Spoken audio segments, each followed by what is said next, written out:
અમદાવાદમાં બેફામ એએમટીએસ નો કહેર યથાવત છે। પંચવટી 5 રસ્તા પાસે એએમટીએસ અને કાર વચ્ચે અકસ્માત થયો। ઓવર સ્પીડમાં આવતી એએમટીએસ બસે એક કારને ટક્કર મારી। હવે જોરદાર ટક્કર વાગતા કાર ડિવાઈડર પર ચડી ગઈ હતી। સિગ્નલ બંધ હોવા છતાં એએમટીએસના ડ્રાઈવરે એ બસ હંકારી મૂકી અને આ અકસ્માત થયો।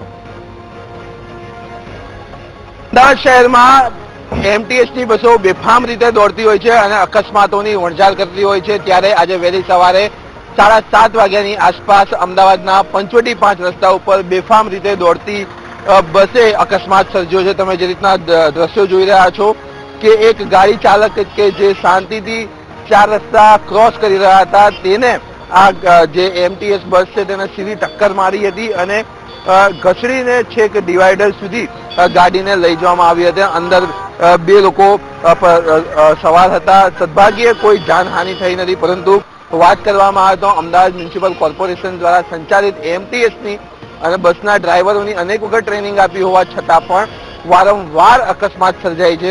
અકસ્માતમાં જેમની ગાડી છે તેમની સાથે ખાસ વાતચીત કરીશું। આખો એક્સિડન્ટની ઘટના છે, એ ઘટના કઈ રીતે બની, તમે ક્યાં જઈ રહ્યા હતા અને એ મોમેન્ટ કઈ રીતનો હતો?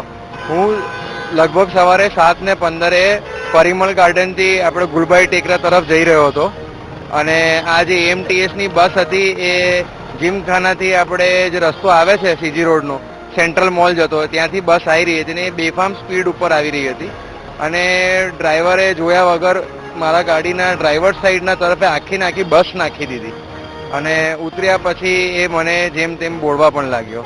એટલે મારે પછી 100 નંબર ઉપર ડાયલ કરીને પોલીસને બોલાવી પડી।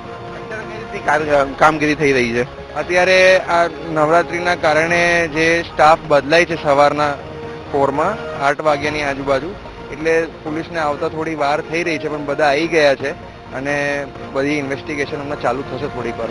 એએમટીએસની કેટલી સ્પીડ હતી લગભગ, જે રીતના તમે ટકરાયા અને તમે ગાડીની અંદર જ બેઠા હતા? અને મારી જે સ્પીડ હતી એ લગભગ 35 કે 40 ની આસપાસ હતી, પણ એએમટીએસ વાળા એવું કહે છે કે એમની સ્પીડ 40 ઉપર લોક થઈ છે, પણ એમની સ્પીડ 40 કરતાં વધારે હતી। કારણ કે મારા ગાડીનો તમે વિડીયો પાછું લેશો તો આ રાઈટ હેન્ડ ડ્રાઈવર સાઈડની બધી એરબેગો ખુલી ગઈ છે।